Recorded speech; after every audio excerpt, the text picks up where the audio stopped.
Саламатсыздарбы? Canva жөнүндө сабагыбызды улантабыз. Бүгүн экинчи бөлүк. Биринчи катталып алдыңыз. Катталып алып, мынакей мен ачканда эле Canva деп ачканды биринчи сабакта өткөн болчубуз. Экинчисинде мен ачып коюп эле баштайын дедим. Приветствую деп ачылып калды.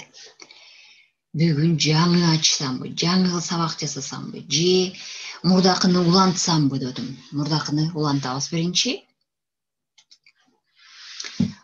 Бул жерден текст кошуп баштаган болчубуз. Кайрадан текст дегенди басабыз. Тексттин өңү кандай болуш керек? Бул жакта даяр эле. Даярды коюп алсак болот. Же болбосо мынакей бул жерде мастер-класс по живописи деген турат. Балким муну коюп алсам мага жакшы болуп көрүнөр. Жазып отурбай. Балким муну ушуну эле кырын бул жерге алып келип текстти коюп алсам.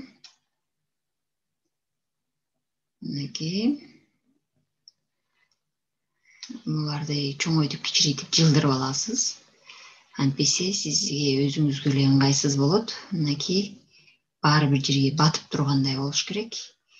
Болбосо өзүңүз эле көп убара болосуз. Бул жака акырын мышкаңызды басып турган боюнча алып келесиз. Мындай кылып чыкты. Жазууну коюп койдук. Бул жака дагы эмнени кошуп алсак болот? Мынакей видеону коштук, сүрөт кошсок болот дагы. Же болбосо мындай элементтерди кошуп алсак болот. Ар кандай калган элементтерди бул жака мунун алдына чийип, рамкаларды же дагы кошумча мынакей мунун жанына мындай кичинекей стикерди кошуп коеюн же диаграмманы кошуп коеюн бул жерде. Математикага же ушундайларга кызыктуу болсо, мынакей көп темалар турат бул жерде. Бул сабакка байланыштуу. Бул жерден азыр китепти таап алып коюп көрөлүк. Жашыл болуп калат экен бир китептин сүрөттөрүн. Мен поиск деген жерге бул жака мен книга деп берип көрөйүн да. Книга дегендин мага атап берет бекен. Мынакей атын жазып атамын. Книга дегенде бар экен мына бул жакта. Көбүнчөсү бул жерде тажысы барларды албайсыздар. Бул жерде бекер көргөзгөнүн ала беребиз. Мына бул бесплатно деп жазылып турат. Бесплатно дегенди алып алып бул жака коюп коем. Бул жердеги алып келип койдум. Көлөмүн кичирейтип чоңойтуп алам. Болду. Муну дагы каалагандай кылып багытын да өзгөртүп алсам болот экен. Болду. Эми бул кандай көрүнүп калды? Кандай алып көрүнөт? Бул жерден дагы бир пайда болгондор, мына бул жерден видеону кыскартып, чоңойтуп, бир аз жылдырып алсак болот экен. Анан акырында бул файлдын өзүнө басып коебуз. Мынакей жалпы мынакей рамкасы чыгып калды. Жалпы чыкканда бул жерден анимация чыгат. Анимацияны кайрадан тандайбыз. Тегерем келсинби, анимациясы жок болуп келсинби булар, же болбосо пайда болсунбу, звук менен келсинби, мындай болуп баары биринин аркасынан бири. Же мындай алдынан пайда болсунбу. Кошуп алдык. Андан кийин бир канча баракчабыз болсо, биринчи баракчабыз бар, экинчи баракчабыз пайда болду. Бул анимацияны бардык барактаргабы же ар бир барактын өзүнүн анимациясы болуш керекпи? Аны да карабыз. Андан кийин ар бир баракчанын өзүнүн өңү болсунбу же ушул баракчаныкын өзгөртүп алсак да болот. Мынакей башка өңдү. Бул сары өң жакпай атат десеңиздер, мынакей бул жакта башка өң жакшыраак көрүнүшү дагы мүмкүн. Мынакей коюп алдым. Эми бизди эмне кызыктырып жатат? Бизди бул кантип көрүнүп калды? Кантип көрүнүп жатат бул видео? Мен кантип муну текшеремин? Бул эмне болуп көрүнүп атат? Кантип иштеп атат? Эң үстүндө барсаңыздар, мынакей бул жерде 21 секунд ал кичинекей видео пайда болду. Көрөбүз.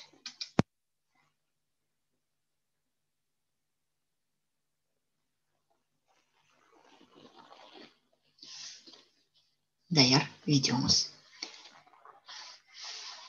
Буга дагы баракчаны кошуп алганды дагы бир жолу кайталап кетем. Муну закрыть деп азыркыдагы эле үстүнөн басып аласыздар дагы. Кайра дагы жаңы бир баракча кошом. Бул жакта плюс деп турат. Же болбосо алдынан добавить страницу. Кошуп алдым. Кайрадан барагымдын өңүн өзгөрткүм келип жатат дейин. Же дагы бир китеп жөнүндө бул жерде маалымат беремин. Чүнки баланы кызды коюп алайын бул жактан. Муну да кичине чоңойтуп коёмун. Мунун жанына эмне кошуп берсем, балдарды кошуп коеюн.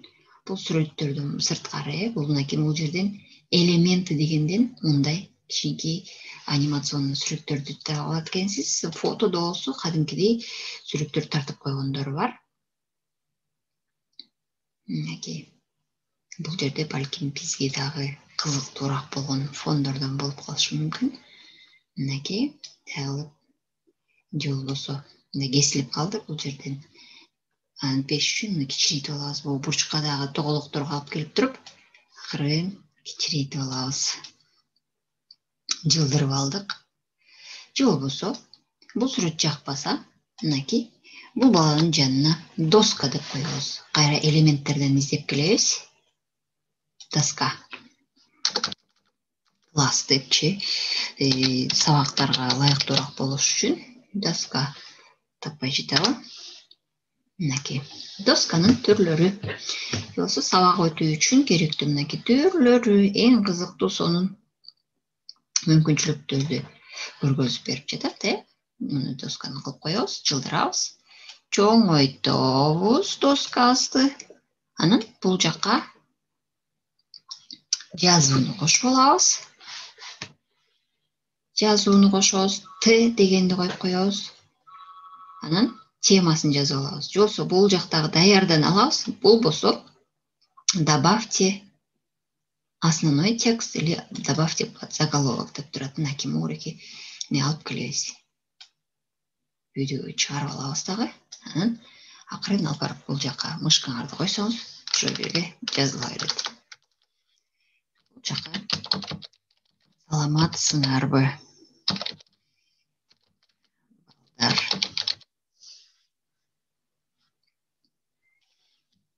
Биринчиси пайда болду.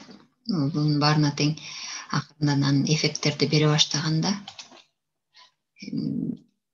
ар кандай мынакей тамгаларды мынакей жылдырып алсаңыздар болот, Эффекти деген жерден тамгаларды өзгөртүп алдык без эффектов.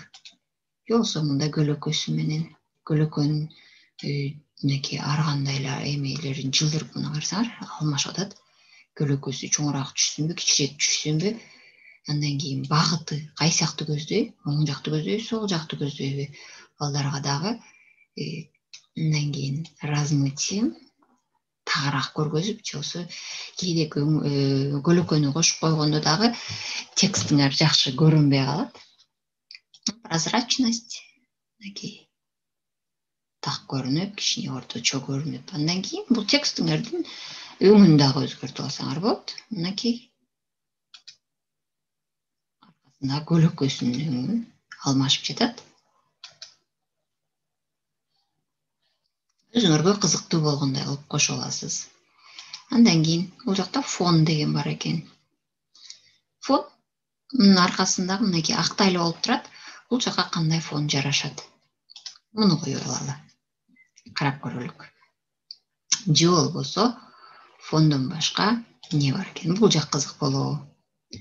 Кызыктуураак болуп көрүнүп калды окшойт. Же болбосо мындай кылып кызыктуу эмес. Азыркы бул кызыктуураак болду окшойт. Баракчарды кошуп алдык.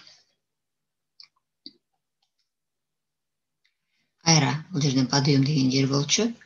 Сдвиг кылсакпы же сдвиг менен кылып коелу, кичине башкачараак болсун. Улам бир башканы карап туралык. Эми бул жерге үндү кошуп алуу.